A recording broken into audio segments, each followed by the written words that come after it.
Assalamualaikum warahmatullahi wabarakatuh. Seorang pemuda yang dulu dianggap hina, tidak punya rupa, tidak punya harta, bahkan sempat ditolak mentah-mentah oleh keluarga Ansor saat Rasulullah meminangnya untuk menikah. Ternyata justru dimuliakan dengan cara yang tidak terbayangkan. Rasulullah Shallallahu Alaihi Wasallam sendiri yang memeluk tubuhnya, mengangkatnya, bahkan menurunkannya ke liang lahat dengan tangan beliau. Inilah kisah penutup dari Julaibib, pemuda buruk rupa yang akhirnya menjadi rebutan bidadari surga. Semoga Allah menjadikan kita hamba-hamba yang ikhlas seperti Julaibib, dicintai nabinya, dan dikumpulkan kelak di surga bersama para syuhada dan orang-orang soleh. Amin, amin ya rabbal alamin. Simak kisah ini sampai akhir karena di ujung perjalanan hidup Julaibib tersimpan hikmah besar yang layak kita renungkan bersama. Bismillah, mari kita mulai ceritanya.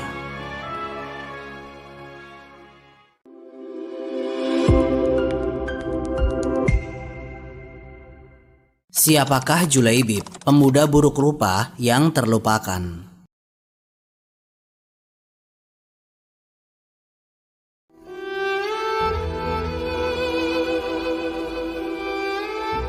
Di kota Madinah, setelah hijrah Nabi bersama kaum muhajirin dari Mekah, wajah-wajah para sahabat dikenal jelas oleh masyarakat.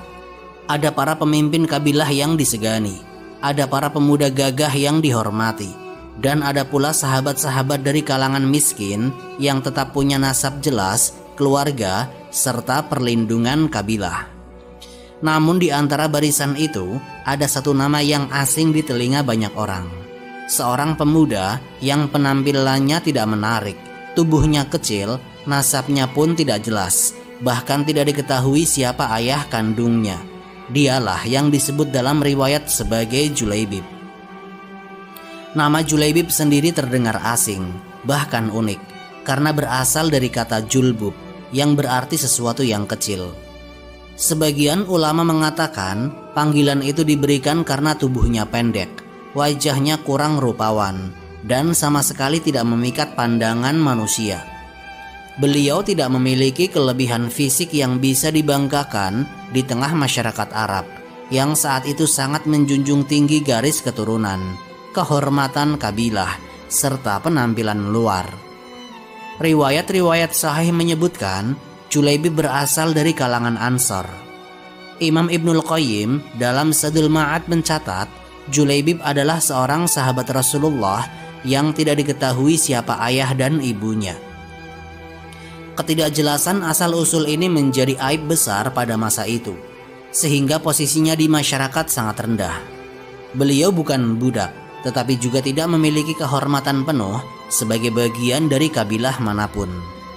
Jika para pemuda Ansor bisa berjalan di pasar Madinah dengan tegap karena nasabnya jelas, Julaibib justru sering dipandang sebelah mata. Wajahnya buruk rupa, tubuhnya pendek, dan beliau miskin tanpa harta. Jika berbicara tentang pernikahan, jelas tidak ada kabilah yang sudi memberikan putri mereka untuknya. Bukan karena akhlaknya, tapi karena standar masyarakat saat itu menilai pada rupa, harta, dan keturunan. Dalam riwayat disebutkan, Julaibib sering menyendiri di tengah masyarakat. Beliau mengikuti majelis Rasulullah, belajar agama, ikut sholat berjamaah, namun kehidupan sehari-hari nyaris tidak tercatat karena dianggap tidak penting oleh orang-orang sezamannya. Tidak ada riwayat tentang hartanya, tidak ada tentang rumah besarnya, bahkan nasabnya pun tidak jelas. Yang diketahui hanyalah satu, yaitu Julaibib adalah seorang sahabat Nabi yang beriman tulus, meski dipandang hina oleh manusia. Ketika kita membaca kitab-kitab hadis dan sejarah, nama Julaibib muncul hanya dalam beberapa riwayat. Tapi riwayat-riwayat itu kuat dan menunjukkan kedudukannya di sisi Rasulullah. Imam Muslim meriwayatkan hadis tentang Julaibib yang gugur dalam peperangan, menunjukkan bahwa beliau sahabat yang sahih tercatat dalam sejarah. Sementara Imam Ahmad dalam musnadnya meriwayatkan tentang kisah Rasulullah mencarikan pasangan untuknya. Semua ini menegaskan bahwa meski beliau kecil dan diremehkan, beliau tidak pernah jauh dari perhatian Nabi. Namun, di fase awal kehidupannya di Madinah, semua itu belum terjadi. Saat itu, Julaibib hanya dikenal sebagai pemuda miskin dan buruk rupa yang sulit mendapatkan posisi di masyarakat. Para wanita Ansor pun tidak menaruh perhatian kepadanya. Bahkan, sebagian keluarga akan merasa aib jika sampai ada yang melamar putri mereka untuk dinikahkan dengan pemuda seperti Julaibib. Satu hal yang membuat kisah ini semakin menarik adalah bahwa Rasulullah Shallallahu Alaihi Wasallam hidup di tengah-tengah para sahabat yang memiliki berbagai latar belakang. Ada yang bangsawan, ada yang budak, ada yang kaya raya, ada pula yang fakir miskin. Namun, hanya beberapa sosok tertentu yang mendapatkan perhatian khusus dari beliau karena keistimewaan iman mereka, bukan karena harta atau nasab. Julaibib termasuk salah satunya. Tetapi, sebelum masuk pada fase di mana Rasulullah turun tangan dalam hidupnya, kita harus memahami betapa sulitnya posisi Julaibib di Madinah. Beliau tidak punya siapapun untuk membelanya. Tidak ada catatan bahwa beliau memiliki kerabat dekat. Tidak ada yang bisa dijadikan sandaran jika terjadi masalah. Beliau hanya seorang pemuda miskin, wajahnya buruk rupa, tubuhnya kecil, nasabnya tidak dikenal, dan posisinya lemah di mata manusia. Riwayat dalam kitab Al-Isti'ab karya Ibnu Abdil Bar menyinggung keberadaan Julaibib sebagai salah satu sahabat Nabi yang memang tidak banyak disebut dalam jalur-jalur riwayat, kecuali beberapa kisah penting saja. Hal ini menunjukkan bahwa kehidupannya sehari-hari memang tidak menonjol. Tidak ada prestasi sosial, tidak ada kemewahan, tidak ada kedudukan. Yang ada hanyalah seorang pemuda beriman yang setiap hari hadir dalam sholat berjamaah bersama Rasulullah dan para sahabat lainnya. Julaibib tidak memiliki kemegahan dunia, tapi beliau memiliki satu hal yang tidak bisa dihapuskan, yaitu iman kepada Allah dan Rasul-Nya. Itulah yang membuatnya bertahan, meski manusia memandangnya rendah. Pada fase awal ini, kita melihat potret sahabat yang berbeda dari kebanyakan sahabat lainnya. Jika Abu Bakar Asy-Syiddiq dikenal karena hartanya yang banyak disedekahkan, Umar bin Khattab dikenal karena keberaniannya, Utsman bin Affan yang dikenal karena kekayaannya, Ali bin Abi Thalib dikenal karena kedekatannya dengan Rasulullah, maka Julaibib dikenal hanya karena satu. Beliau sahabat yang lemah di mata manusia, tetapi kuat imannya di sisi Allah. Kondisi ini akan menjadi latar penting yang kelak menjelaskan mengapa Rasulullah begitu memperhatikan nasibnya. Namun, pada titik awal perjalanan hidupnya yang tercatat ini, Julaibib hanyalah seorang pemuda buruk rupa, tanpa nasab, tanpa harta, tanpa status, yang hidup dalam keterasingan di tengah masyarakat Madinah. Rasulullah Shallallahu Alaihi Wasallam turun tangan, Julaibib dilamarkan. Di Madinah, posisi Julaibib sebagai seorang pemuda fakir, buruk rupa, dan tidak punya nasab jelas membuatnya jauh dari urusan pernikahan. Tidak ada keluarga yang mempertimbangkan dirinya sebagai calon menantu. Bahkan, sekedar untuk membicarakan kemungkinan itu pun, nama Julaibib hampir tidak pernah muncul. Namun pada suatu hari, Rasulullah mengambil langkah yang mengejutkan banyak orang. Beliau sendiri yang turun tangan untuk mencarikan istri bagi Julaibib. Riwayat yang kuat tentang hal ini tercatat dalam Musnad Ahmad dengan sanad hasan, juga disebut dalam Sunan An-Nasai Al-Kubra. Rasulullah Shallallahu Alaihi Wasallam mendatangi seorang lelaki Ansor dari kalangan terpandang. Beliau bersabda, "Nikahkan aku putrimu." Sang lelaki Ansor menyambut penuh semangat, mengira Nabi sendiri yang ingin meminang anak gadisnya. Ia menjawab, "Dengan siapa wahai Rasulullah? Apakah dengan engkau? Tentu kami sangat bahagia." Namun ternyata Rasulullah bersabda, "Bukan untukku, melainkan untuk Julaibib." Seketika itu wajah sang lelaki Ansor berubah. Ia kaget, bingung, dan menolak halus. Baginya, permintaan itu sulit diterima. Bagaimana mungkin ia menikahkan putrinya dengan seorang pemuda yang tidak jelas nasabnya, buruk rupanya, miskin, dan tidak punya kedudukan? Beliau berkata kepada Rasulullah, "Izinkan aku bermusyawarah dahulu dengan istriku." Ia pun pulang menemui istrinya. Ketika menyampaikan kabar bahwa Rasulullah melamar putri mereka, sang istri langsung gembira. Namun, ketika mendengar bahwa yang dimaksud adalah untuk Julaibib, ia menolak keras. Sang ibu berkata, "Apakah engkau hendak menikahkan putri kita dengan Julaibib?" "Tidak, demi Allah, tidak akan aku lakukan." Bagi keluarga itu, permintaan ini terasa berat, sebab pernikahan adalah soal kehormatan, dan mereka merasa putrinya terlalu berharga untuk disandingkan dengan sosok yang rendah di mata masyarakat. Namun, saat perdebatan itu terjadi, putri mereka yang mendengar langsung musyawarah orang tuanya menyela dengan kalimat yang tegas, "Apakah kalian hendak menolak perintah Rasulullah? Jika beliau memerintahkan, maka aku menerimanya. Demi Allah, tidak akan aku menolak perintah Rasul." Kalimat ini membungkam orang tuanya. Sang ayah pun kembali kepada Rasulullah dan menyampaikan persetujuan putrinya. Akhirnya, lamaran itu diterima. Maka Julaibib resmi dipersunting oleh wanita Ansor yang mulia tersebut. Riwayat ini diriwayatkan pula oleh Imam Tabrani dalam Al-Mu'jam Al-Kabir dengan sanad yang mendukung. Imam Ibnul Qayyim dalam Zadul Ma'ad juga mengutipnya sebagai bagian dari kisah kehidupan Julaibib. Semua sumber ini menegaskan bahwa pernikahan Julaibib bukan hasil usaha pribadinya, melainkan campur tangan langsung dari Rasulullah Shallallahu Alaihi Wasallam. Yang menarik, proses lamaran ini menunjukkan bagaimana Rasulullah ingin mengangkat derajat orang-orang yang diremehkan. Dalam kasus Julaibib, beliau tidak hanya sekedar mencarikan jodoh, tapi benar-benar menempatkannya pada keluarga yang baik dari kalangan Ansor yang taat kepada Allah dan Rasul-Nya.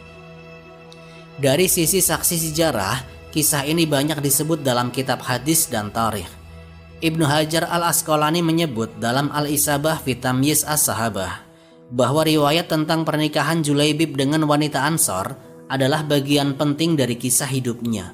Sebab inilah titik balik yang menggugah kedudukan sosialnya. Dari seorang pemuda yang tidak dianggap menjadi menantu keluarga terpandang berkat perintah Rasulullah Shallallahu Alaihi Wasallam. Proses itu berlangsung cepat. Setelah persetujuan didapat, Julaibib akhirnya menikah dengan gadis itu. Bagi masyarakat Madinah saat itu, pernikahan ini cukup menggemparkan. Tidak sedikit orang yang awalnya mencibir, merasa heran, bahkan mungkin menganggap keputusan itu tidak masuk akal. Namun, karena itu datang dari Rasulullah, maka mereka tidak berani menentang secara terbuka. Inilah fase penting dalam kehidupan Julaibib. Untuk pertama kalinya, beliau tidak lagi dipandang hina oleh seluruh masyarakat. Rasulullah sendiri yang menjadikan dirinya seorang suami, seorang kepala rumah tangga, dan seorang pria yang mendapatkan istri dari keluarga terhormat. Semua terjadi bukan karena kelebihan duniawi yang beliau miliki, melainkan semata karena keberadaan Rasulullah yang mengangkat namanya. Malam pernikahan yang tertunda, panggilan perang. Julaibib akhirnya menikah dengan gadis Ansor yang menerima dirinya atas dasar ketaatan kepada Rasulullah. Namun, kebahagiaan itu tidak berlangsung lama. Hari-hari awal pernikahan mereka bertepatan dengan masa genting, ketika kaum muslimin harus bersiap menghadapi peperangan. Riwayat yang tercatat dalam Musnad Ahmad dan disebutkan pula oleh para ulama syarah hadis menjelaskan bahwa pernikahan Julaibib terjadi sebelum salah satu pertempuran besar di Madinah. Tidak ada catatan pasti mengenai hari-hari bulan pernikahan itu. Namun, banyak ahli sejarah menyebut peristiwa berikutnya terjadi tidak lama setelah akad nikah. Rasulullah Shallallahu Alaihi Wasallam mengumumkan persiapan jihad. Seruan perang menggema di Madinah. kaum muslimin baik dari kalangan muhajirin maupun ansor mulai mempersiapkan diri. Kabar itu sampai ke telinga Julaibib yang baru saja mengikat janji suci dengan istrinya. Secara logika manusia, beliau baru mulai kehidupan rumah tangga, dan wajar bila beliau ingin menikmati masa awal pernikahan. Namun, keadaan menuntut keputusan lain. Saksi sejarah menyebutkan, ketika seruan perang datang, para sahabat berbondong-bondong menjawab panggilan itu. Rasulullah tidak pernah memaksa seseorang yang punya uzur untuk ikut berperang. Tetapi bagi mereka yang sehat dan mampu, jihad adalah kewajiban yang tidak bisa ditunda. Julaibib pun berada di barisan itu. Tidak ada riwayat yang menyebutkan adanya perdebatan antara Julaibib dan istrinya mengenai keputusan ini. Namun, dari jalannya peristiwa, jelas bahwa Julaibib memilih untuk berangkat. Artinya, sejak awal beliau menempatkan kewajiban jihad di jalan Allah di atas kepentingan pribadi, bahkan di atas haknya sebagai pengantin baru. Riwayat dalam Sahih Muslim menguatkan, ketika peperangan itu usai, Rasulullah mencari keberadaan Julaibib. Itu menandakan bahwa Julaibib memang ikut serta dalam pertempuran. Sejarawan seperti Ibnul Qayyim dan Zadul Ma'ad menegaskan bahwa Julaibib meninggalkan istrinya untuk menjawab panggilan perang. Bayangkan suasana Madinah saat itu. Baru saja keluarga Ansor menyaksikan pernikahan yang tidak biasa. Putri mereka menikah dengan pemuda yang sebelumnya diremehkan. Tiba-tiba suami itu harus berangkat ke medan jihad. Para sahabat lain yang sudah lama berumah tangga pun turut bergerak, meninggalkan istri dan anak-anak mereka. Julaibib tidak terkecuali. Persiapan perang berjalan cepat. Kaum muslimin mulai mengatur barisan, membawa senjata seadanya, dan mengikuti Rasulullah menuju lokasi pertempuran. Bagi Julaibib, ini adalah jihad pertamanya setelah menikah. Statusnya berubah. Beliau bukan lagi sekedar pemuda kecil dan miskin, tetapi kini seorang suami yang meninggalkan rumahnya untuk membela agama Allah. Dalam Sunan An-Nasai Al-Kubra, riwayat tentang Julaibib dikaitkan dengan peperangan yang menghasilkan kisah wafatnya. Itu menunjukkan bahwa keikutsertaannya sudah pasti. Tidak ada keraguan bahwa sejak diumumkannya seruan jihad, beliau masuk dalam barisan kaum muslimin yang siap mengorbankan jiwa dan raga. Saksi-saksi sejarah dari kalangan sahabat mencatat bahwa peperangan ini termasuk salah satu momentum penting di mana banyak syuhada gugur.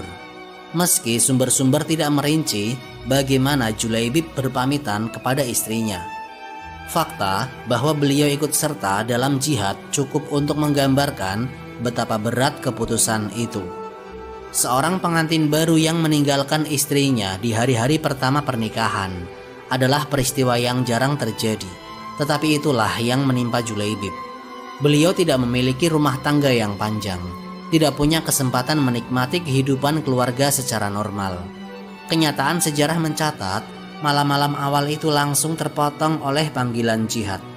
Sumber lain, seperti Al-Isabah karya Ibnu Hajar, menyebutkan bahwa Julaibib memang dikenal karena keberaniannya di medan perang meski tubuhnya kecil. Artinya, keikutsertaannya bukan hanya sekedar formalitas, tetapi benar-benar hadir dengan tekad untuk berjuang. Dengan demikian, fase ini menjadi penanda bahwa setelah nikah, perjalanan hidup Julaibib langsung beralih dari rumah tangga ke medan jihad. Tidak ada jeda panjang, tidak ada cerita tentang hari-hari pengantin, karena sejarah mencatatnya langsung dalam konteks perang. Hari ketika Julaibib gugur di medan perang. Suasana Madinah berubah tegang ketika kabar serangan musuh sampai ke telinga Rasulullah. Kaum muslimin dipanggil untuk berjihad dan pasukan segera disiapkan. Dalam barisan itu ada seorang pemuda yang tidak pernah dianggap penting oleh kebanyakan orang. Tetapi beliau berdiri dengan wajah penuh keyakinan. Beliau adalah Julaibib. Beliaulah pemuda miskin, tanpa kedudukan, yang beberapa waktu lalu Rasulullah sendiri yang mencarikan jalan baginya untuk menikah. Kini beliau kembali berdiri di barisan jihad. siap membuktikan bahwa nilai seorang hamba bukan hanya pada rupa atau nasabnya, melainkan pada kesetiaannya kepada Allah dan Rasul-Nya. Riwayat dalam Sahih Muslim dan beberapa kitab sirah mencatat bahwa Rasulullah memimpin pasukan pada suatu peperangan. Nama perang itu tidak secara rinci dijelaskan dalam setiap riwayat. Namun yang pasti, pertempuran itu termasuk salah satu jihad yang melibatkan kaum Ansar dan Muhajirin bersama-sama. Dalam suasana genting, Rasulullah membacakan ayat-ayat Allah, memotivasi sahabat, lalu mengingatkan mereka bahwa surga terbuka untuk siapapun yang berperang di jalannya dengan niat yang tulus. Ketika barisan musyrikin mendekat, pertempuran pecah. Pedang bertemu pedang, tombak melesat, panah berterbangan. Suara takbir menggema, bercampur dengan jeritan musuh yang tumbang satu demi satu. Di tengah hiruk-pikuk itu, Julaibib tidak mundur selangkah pun. Riwayat dari Anas bin Malik radhiyallahu anhu yang dibawakan oleh Imam Muslim menegaskan bahwa Julaibib bertempur dengan gagah berani. Beliau bukan hanya bertahan tetapi menyerang. Tubuh kecilnya bergerak lincah, matanya tajam mengincar lawan. Beliau berhasil menewaskan 7 orang musyrik seorang diri. Sebelum akhirnya beliau sendiri terkena tebasan yang membuatnya roboh. Ketika perang usai, Rasulullah tidak langsung kembali ke Madinah. Beliau bertanya kepada para sahabat, "Apakah kalian kehilangan seseorang?" Sahabat menyebut nama-nama orang yang gugur. Beliau bertanya lagi, "Apakah kalian masih kehilangan seseorang?" Mereka menyebut nama lagi, hingga pertanyaan itu diulang 3 kali. Setelah semua sahabat menjawab bahwa tidak ada lagi yang hilang dari mereka, Rasulullah berkata, "Tetapi aku kehilangan Julaibib." Para sahabat pun segera mencari. Mereka menyebar, menelusuri medan perang yang masih dipenuhi mayat musyrikin. Tidak lama, mereka menemukan Julaibib. Tubuhnya tergeletak di tanah, penuh luka, dikelilingi oleh 7 jasad musyrikin yang beliau bunuh. Pemandangan itu membuat para sahabat terdiam. Pemuda yang selalu diremehkan, kini terbukti mampu menundukkan 7 orang sekaligus sebelum menyerahkan nyawanya. Anas bin Malik meriwayatkan bahwa Rasulullah berdiri di sisi jasad Julaibib. Beliau memandanginya dengan wajah penuh kasih dan bersabda, "Dia telah membunuh 7 orang, lalu mereka membunuhnya. Dia milikku dan aku miliknya." Hadis riwayat Muslim. Kalimat singkat itu membuat para sahabat memahami betapa dekatnya kedudukan Julaibib di sisi Rasulullah. Setelah itu, Rasulullah mengangkat sendiri tubuh Julaibib. Dalam riwayat disebutkan bahwa beliau meletakkan jasadnya di atas kedua lengannya, tanpa meminta orang lain menggantikan. Para sahabat menyaksikan langsung bagaimana Rasulullah memeluk tubuh Julaibib, seakan menegaskan kepada dunia bahwa pemuda miskin ini bukan orang yang hina, melainkan seorang pejuang agung yang layak dimuliakan. Dengan langkah perlahan, Rasulullah Shallallahu Alaihi Wasallam membawa Julaibib ke liang lahat yang sudah digali. Beliau yang meletakkan jasad itu ke dalam kubur, kemudian mendoakannya panjang lebar. Tidak tercatat dalam riwayat Rasulullah pernah melakukan hal serupa pada sahabat lain dengan cara yang begitu istimewa. Anas bin Malik radhiyallahu anhu, saksi langsung peristiwa itu, menuturkan bahwa Rasulullah berdoa khusus untuk Julaibib. Meski detail doa itu tidak semuanya diriwayatkan, yang jelas perhatian beliau terhadap pemuda ini sangatlah besar. Para sahabat yang menyaksikan pun sadar bahwa kedudukan Julaibib di sisi Allah sangatlah tinggi, hingga Rasulullah sendiri yang mengurus pemakamannya. Madinah membicarakan Julaibib. Hari itu, Madinah dikejutkan oleh berita kepulangan pasukan Rasulullah dari medan perang. Kemenangan memang berpihak pada kaum muslimin, tapi kabar terbesar bukan hanya tentang jumlah musuh yang tumbang. Nama yang beredar dari mulut ke mulut di jalan-jalan Madinah justru seorang pemuda miskin yang selama ini nyaris tidak pernah diperhitungkan, yaitu Julaibib. Riwayat dalam Sahih Muslim yang disampaikan oleh Anas bin Malik menegaskan, Rasulullah sendiri yang mengumumkan bahwa Julaibib gugur setelah menewaskan 7 orang musyrik. Perkataan Nabi demikian, "Dia milikku dan aku miliknya," menjadi kalimat yang segera menyebar di kalangan kaum Ansor dan Muhajirin. Itu bukan kalimat biasa. Ia seperti stempel kehormatan langsung dari Rasulullah untuk seorang sahabat yang sebelumnya dipandang rendah oleh sebagian orang. Ketika rombongan pasukan memasuki Madinah, keluarga syuhada menunggu dengan tangis dan doa. Setiap rumah yang kehilangan anggota keluarganya dihampiri oleh kaum kerabat, saling menguatkan satu sama lain. Namun, ada satu rumah yang mendapat perhatian khusus, yaitu rumah istri muda Julaibib. Beliau baru saja menikah. Pernikahan yang awalnya sempat ditolak keras oleh ayah dan ibunya sebelum Rasulullah turun tangan.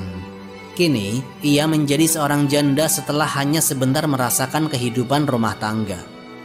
Riwayat menyebutkan, istri Julaibib tidak meratap berlebihan. Ia menerima kenyataan dengan keteguhan iman. Bahkan dalam beberapa sumber sirah disebutkan, setelah kepergian suaminya, banyak pemuda Madinah yang datang melamarnya. Mengapa? Karena mereka tahu Rasulullah sendiri yang pernah memilihkan dia untuk Julaibib. Itu artinya wanita ini memiliki kedudukan istimewa. Pernikahan sebelumnya bukan semata pilihan keluarga, melainkan keputusan langsung dari Rasulullah Shallallahu Alaihi Wasallam. Perhatian masyarakat pun terbelah. Sebagian kagum kepada keberanian Julaibib di medan perang. Sebagian lagi membicarakan bagaimana Rasulullah memperlakukannya dengan penuh kemuliaan saat menguburkannya dengan tangan beliau sendiri. Tidak sedikit sahabat yang merenungkan peristiwa itu. Bagi mereka, pemandangan Rasulullah memeluk tubuh Julaibib di medan perang adalah bukti nyata bahwa nilai seorang muslim tidak diukur dari paras, status, atau harta. Anas bin Malik yang menjadi saksi mata kemudian menuturkan kembali kisah itu kepada para tabi'in setelahnya. Riwayat beliau yang masuk ke dalam Sahih Muslim menjadi rujukan utama bagi generasi berikutnya. Dari situ, kabar tentang Julaibib terus diceritakan, hingga nama seorang pemuda miskin dari Madinah ini tidak hilang dari catatan sejarah. Para sahabat senior pun tercatat memberi komentar. Mereka melihat langsung bagaimana seorang pemuda yang sering disisihkan di tengah masyarakat justru ditinggikan martabatnya di hadapan Rasulullah. Sejarah mencatat dengan jelas bahwa Julaibib bukan sahabat sembarangan, melainkan orang yang dipilih Allah untuk menunjukkan sesuatu melalui kehidupannya yang singkat namun penuh peristiwa penting. Madinah setelah perang itu seakan menyimpan satu topik besar. Bagaimana seorang pemuda yang selama ini kurang dianggap ternyata pulang bukan karena tangan kosong, melainkan dengan gelar syahid yang diiringi doa khusus dari Rasulullah. Sejak hari itu, nama Julaibib tidak lagi disebut dengan nada ejekan. Beliau disebut dengan rasa hormat, sebagai sahabat yang gugur di jalan Allah dengan keberanian yang langka. Hikmah besar dari kisah Julaibib. Setelah Rasulullah sendiri menurunkan Julaibib ke liang lahat, perjalanan hidup pemuda itu pun selesai di dunia. Tetapi dari situlah catatan tentang dirinya abadi. Para sahabat menyaksikan dengan mata kepala sendiri bagaimana Rasulullah memuliakan seorang sahabat miskin yang dulu sering diremehkan.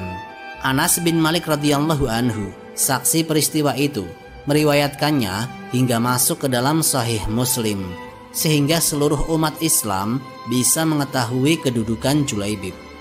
Dari rangkaian peristiwa itu, lahir sejumlah hikmah besar yang terus diriwayatkan. Pertama, kemuliaan seorang muslim tidak diukur dari rupa, harta, atau keturunan. Julaibib tidak punya semua itu, tapi Rasulullah bersabda tentangnya, "Dia milikku dan aku miliknya." Hadis riwayat Muslim. Kalimat ini adalah pengakuan langsung bahwa nilai seorang hamba hanya ditentukan oleh iman dan pengorbanannya. Kedua, kasih sayang Rasulullah kepada umatnya. Beliau tidak membiarkan Julaibib hidup terpinggirkan. Beliau mencarikannya istri, membelanya saat ditolak, hingga akhirnya mengurus pemakamannya sendiri. Sikap Nabi ini menjadi teladan bahwa Islam datang untuk memuliakan semua manusia tanpa memandang status. Ketiga, keberanian Julaibib di medan perang. Dalam riwayat disebutkan, beliau berhasil menewaskan 7 musyrik sebelum syahid. Keberanian ini tidak lahir dari fisik atau harta, tetapi dari keyakinan penuh kepada Allah dan Rasul-Nya. Keempat, tentang keberkahan taat kepada perintah Nabi. Putri Ansor yang awalnya hendak dinikahkan dengan orang lain justru memilih patuh kepada Rasulullah, sehingga menjadi istri Julaibib. Sejarawan sirah menegaskan, setelah Julaibib gugur, wanita ini menjadi dambaan banyak pemuda Madinah. Mereka berlomba melamarnya, karena tahu ia pernah dipilih langsung oleh Rasulullah. Kelima, dan inilah yang paling masyhur dalam riwayat sahabat, Julaibib menjadi rebutan bidadari surga. Para ulama tafsir dan sirah menukilkan, ketika Julaibib gugur syahid, Allah menghadiahkan kepadanya para bidadari. Mereka menyambutnya, berebut untuk menjadi pendampingnya di akhirat, menggantikan kehidupan dunianya yang singkat dan penuh keterbatasan. Riwayat ini dituturkan dalam kitab-kitab sirah sebagai penutup yang menggetarkan hati. Seorang pemuda buruk rupa yang di dunia diremehkan, justru di akhirat disambut dengan kemuliaan paling tinggi. Dengan demikian, perjalanan Julaibib berakhir di bumi, tetapi pintu-pintu surga terbuka lebar untuknya. Rasulullah memuliakannya di dunia, sementara di akhirat Allah memuliakannya dengan kedudukan syahid dan bidadari yang berebut menyambutnya. Itulah penutup kisah Julaibib, seorang pemuda yang hidupnya singkat tapi meninggalkan jejak abadi dalam sejarah Islam. Wallahu a'lam bishawab. Semoga kisah ini memberikan manfaat dan menjadi pengingat bagi kita semua untuk terus memperbaiki diri serta meningkatkan ketaatan kepada Allah Subhanahu wa Ta'ala. Lebih dan kurangnya mohon dimaafkan. Yang benar datangnya dari Allah Subhanahu wa Ta'ala. Hilaf atau keliru itu datangnya dari saya pribadi sebagai manusia biasa. Sampai jumpa di kisah-kisah inspiratif berikutnya. Akhirul kalam, wassalamualaikum warahmatullahi wabarakatuh.